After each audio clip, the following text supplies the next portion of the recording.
नमस्कार। आपका birth detail है 11 जून 1989। रात के 8:30 बजे आपका जन्म हुआ है।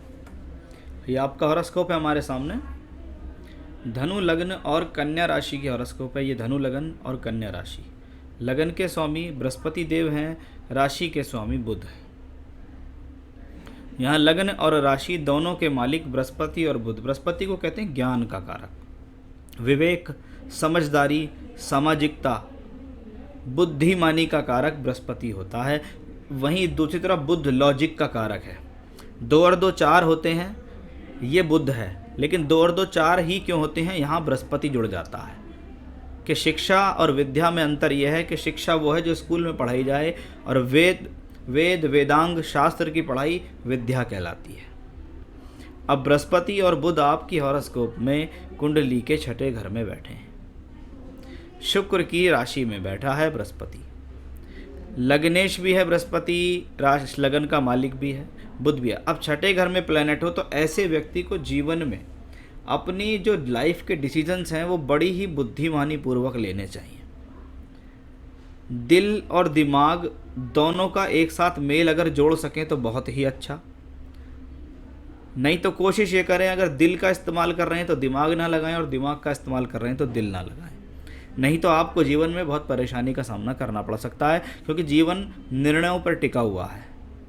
आपके निर्णय रॉन्ग हैं, गलत हैं, तो आपको प्रॉब्लम हो जाएगी।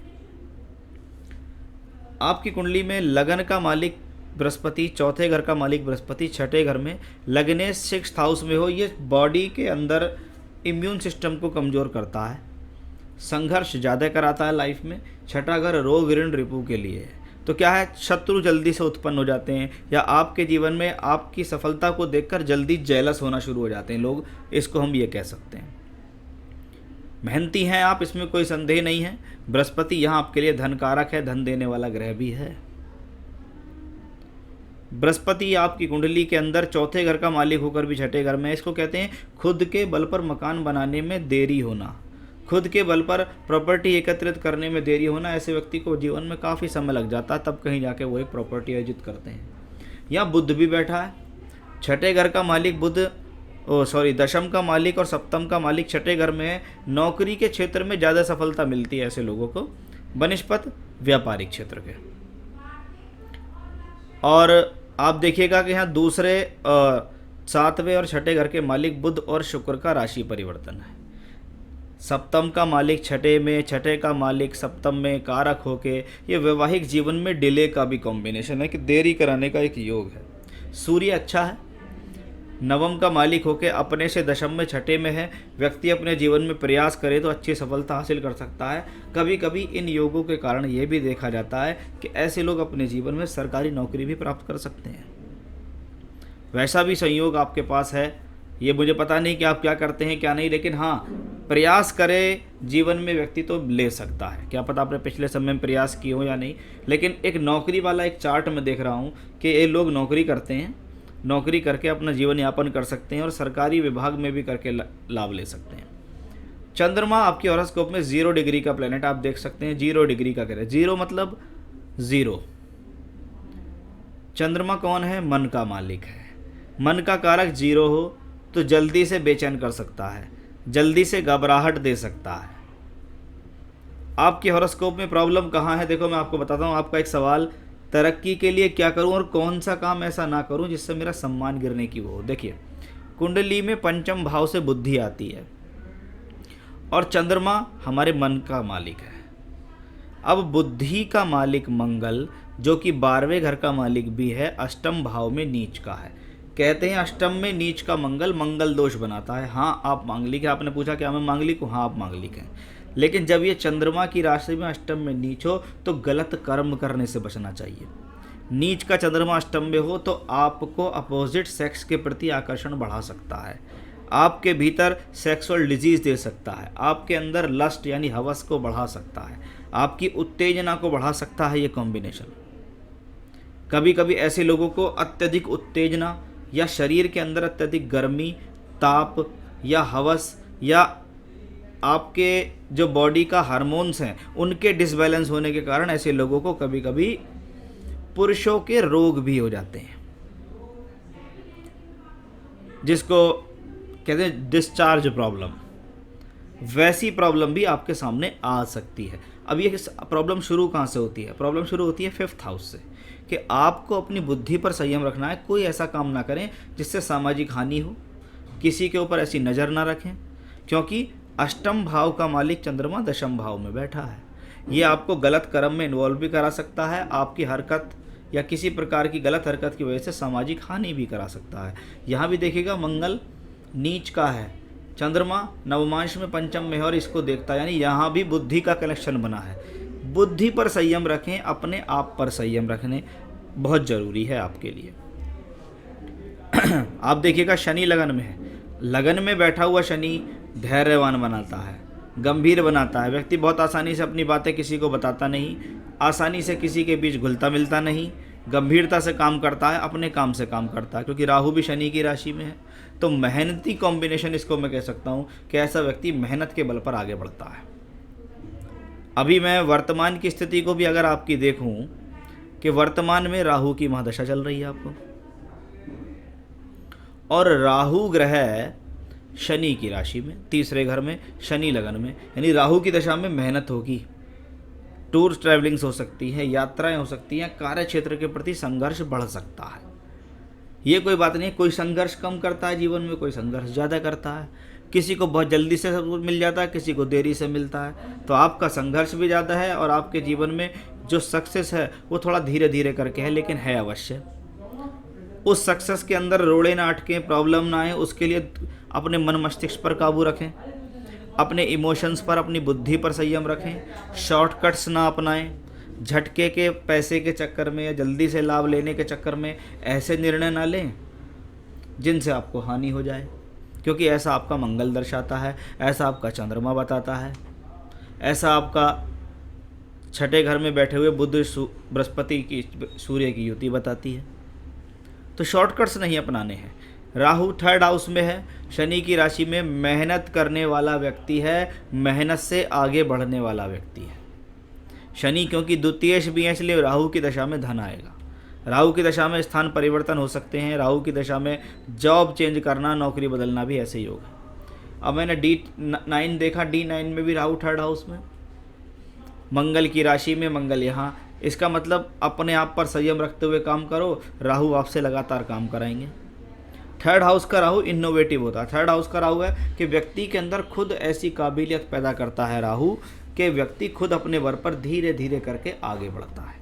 अब D10 चार्ट में भी देखा मैंने आपका राहु 10th हाउस में, 10th हाउस में राहु बृहस्पति की राशि में, बृहस्पति से दृष्ट। इसका मतलब राहु ने यहाँ बार बार ये दर्शाया कि भाई अगर मेहनत करते रहोगे तो सफलता आपके पास है, लगातार आपके जीवन में मिलता रहेगा। बहुत से लोग जीवन में होते हैं जिनकी मेहनत बहुत होती है लेकिन उन्हें उतनी सफलता नहीं होती। वही सेम चीज़ है कि भैया मेहनत लगातार करते रहोगे तो आपको सफलता राहु दिलाते रहेंगे। राहु की दशा बहुत लंबे से जीवन में चल रही है और अभी 2028 तक आपके जीवन में है, जिसमें ऑलमोस्ट 9-10 साल आपके निकल चुके हैं। राहु में केतु अभी 25 मार्च 2022 को ख़त्म हो जाएगा। हो सकता है आपने पिछले समय में कोई ट्रांसफ़र लिया हो, कोई नौकरी बदली हो या कोई जगह बदली हो, ऐसा आपके चार्ट से दिखता है।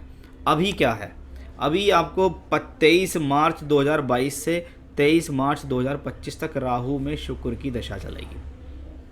राहु के बारे में देख लिया, शुक्र षष्ठेश होके यहाँ है, राशि परिवर्तन करके बैठा है, यानी ऐसा ग्रह 7वें घर में बैठ के 7वें घर से संबंधित फल दे सकता है। क्या राहु में शुक्र शादी करा सकता है? हाँ, शादी करा सकता है, लेकिन वो शुक्र छठे का मालिक होकर यहाँ है, सप्तम का मालिक बुध छठे में है, शनि से दृष्ट है, यानी राहु शुक्र की दशा में शादी तो होगी। मार्च 22 से मार्च 25 के बीच शादी का योग है, शादी तो होगी, लेकिन उस शादी को थोड़ा टिकाने में, उस शादी को थोड़ा चलाने में समस्या होगी। कभी कभी ऐसी स्थितियों में शादी धीरे धीरे करके लेट होती चली जाती है। रिश्ते आते हैं, बात बनती नहीं है। ये रिश्ता आया, उससे थोड़ी बात चली, बात बनी नहीं। अब मैंने नवमांश में भी देखा, नवमांश में देखिएगा शुक्र 6th हाउस में। अच्छी बात क्या है कि वो जुपिटर बुध के साथ है जो लग्नेश है, और बृहस्पति से दृष्टि भी है। ये भी एक रीज़न है आपकी हॉरोस्कोप में बृहस्पति और बुध का 6/12 में होना, ये भी शादी में डिले कराने का है। लेकिन हाँ, अब इस प्लेनेट में सक्षमता है कि ये आपकी शादी करा सकता है, ये शादी कराने में सक्षम है। बहुत मुख्यतः मुझे ऐसा लगता है कि अभी अप्रैल 2022 के बाद आपकी शादी से संबंधित स्थितियाँ कुछ बनती नज़र आएंगी। ज़्यादा संभावना लगती है कि अप्रैल 22 से दिसंबर 2023 के बीच में जो राहु में शुक्र की दशा है, इस बीच आपकी शादी होगी। कुंडली मिलान का सहारा लें, कुंडली मिलान करके शादी करें। वैसा ही आपके चार्ट कहते हैं कि लड़की की हॉरोस्कोप में ज़रूर देखें कि उसको कोई प्रॉब्लम तो नहीं है, उसकी मैरिड लाइफ कैसी है। ये सब कुछ ही कुंडली मिलान में देखा जाता है। ये नहीं कि गुण मिला लिया और काम हो गया। गुण तो आप अपने कंप्यूटर पर भी मिला सकते हो, उसके पंडित के पास जाने की ज़रूरत नहीं है, क्योंकि कुंडली मिलान एक सब्जेक्ट है, आपके पूरे जीवन का आधार है इसके ऊपर, और उस आधार को आप किसी कंप्यूटर या मोबाइल पर ना देखें। तो कुंडली मिलान करें, गुण मिलान नहीं। आपकी राशि कौन सी? कन्या, ये मैंने आपको बताया। आपका लगन धनु लगन। क्या आप मांगलिक हैं? हाँ, आप मांगलिक हैं। मेरे दुश्मन कौन सी राशि के लोग हैं, उनसे कैसे बचूं? दुश्मन तो आपके हैं, इसमें कोई संदेह नहीं है। राशि दुश्मन की पता नहीं लगती है, लेकिन हाँ 6th हाउस एक्टिवेट है, और ये वो चीज़ें हैं कि आपने अपने मेहनत करके कुछ चीज़ काबिल की, कुछ चीज़ हाथ में ली, दूसरा व्यक्ति उसे नहीं ले पाया, वो आपसे ईर्ष्या, जलन और दुश्मनी रखने लगा। रखने दो भाई, तुम्हारी हॉरोस्कोप में कॉम्बिनेशन ही ऐसे है कि जब जब तुम तरक्की करोगे, आस पड़ोस के कलीग तो क्या, आपके रिश्तेदार भी आपसे जलेंगे, क्योंकि आपके भीतर ये काबिलियत है कि आप मेहनत करके आगे बढ़ सकते हैं। तो वही 6th हाउस का है, तो उनको दमन करने के लिए, हराने के लिए वो सब मैं उपाय बताऊंगा, करेंगे तो लाभ मिलेगा। विवाह कब तक होगा ये बता दिया। परिवार और भाई बहन के बीच रिश्ते कैसे रहेंगे? देखिए, पारिवारिक स्थिति तो मुझे यहाँ ठीक दिखती है। भाई बहन के लिए छोटे भाई बहन का कारक मंगल है, बड़े भाई बहन का कारक बृहस्पति है। बृहस्पति मुझे बेहतर दिखाई दिया, मंगल मुझे ज़्यादा बढ़िया यहाँ दिखाई नहीं दिया। इसका मतलब है, कह सकता हूँ छोटे भाई बहनों से संबंधित रिलेशनशिप ज़्यादा बेहतर नहीं दिखती, बड़ों का तो मुझे यहाँ ठीक दिखाई देता है। क्योंकि मैंने आपका दृष्टकान भी देखा, जहाँ से हम सिबलिंग्स देखते हैं, वहाँ भी मंगल लग्नेश होकर नीच का हुआ है। तो भाई बहन संबंधित बहुत ज़्यादा प्यार, बहुत ज़्यादा सपोर्ट तो दिखता नहीं। जो थोड़ा बहुत सपोर्ट है वो बड़े दे सकते हैं। तरक्की के लिए क्या करें, कौन सा काम ना करें जिससे सम्मान की गिरने की आशंका हो, वो मैंने आपको बता दिया। अब बात आती है रेमेडी की, उपाय की, कि राहु की दशा व्यक्ति को लंबे समय तक है। राहु शनि की राशि में है, शनि लग्न में है, तो सबसे पहली पूजा व्यक्ति को रोजाना हनुमान चालीसा या बजरंग बाण का पाठ जरूर करना चाहिए। हनुमान जी की पूजा जरूर करनी चाहिए। नंबर 2, हर मंगलवार को हनुमान जी के मंदिर जाना चाहिए। एक आटे की लोई में दीपक बना लीजिए, उसका आटे की लोई का, उसके अंदर तिल का तेल डालिए और 4 मुखी ज्योत वाला दीपक आप हनुमान जी को समर्पित कीजिए। वो आपके सभी कष्टों को दूर करेंगे। उपाय नंबर 3, हर सोमवार के दिन भगवान शिव के मंदिर जाइए और पंचामृत से उनका अभिषेक कीजिए। जल लीजिए, गंगा जल डालिए, दूध डालिए, दही डालिए, शहद डालिए उसके अंदर। इन सबको मिक्स करके आप भगवान शिव का अभिषेक करें तो बेहतर रहेगा। तो ये हो गया आपका उपाय कि भाई क्या क्या उपाय करने हैं। कि हनुमान जी की पूजा रोज़ करनी है, शिव जी की सोमवार को करनी है, मंगलवार के दिन हनुमान जी के यहाँ जाना है, और उसके अलावा क्योंकि दशा भी राहु की बहुत लंबी है आपको, और आगे राहु में शुक्र भी आपको आ रही है, वैवाहिक जीवन भी आपका बेहतर हमें यहाँ बनाना है।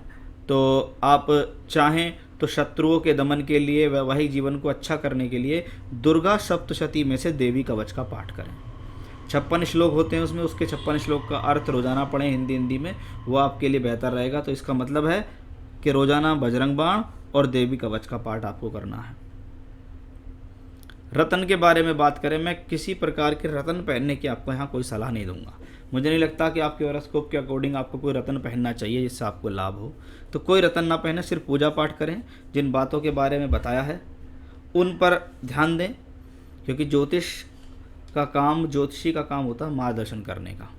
बाकी आप उस चीज़ को अपनाएं या ना अपनाएं, यह आप पे निर्भर करता है, ये आपके कर्म है। हमारा तो कर्म था जो मैंने आपको वहाँ बता दिया और समझा दिया कि भी हॉरोस्कोप में आखिर क्या दिखता है क्या नहीं दिखता। तो आप अपने काम से काम रखेंगे तो जीवन में ज़्यादा सफलता हासिल करेंगे। तो ये था आपकी हॉरोस्कोप का एनालिसिस, सवालों के जवाब और उपाय। नमस्कार।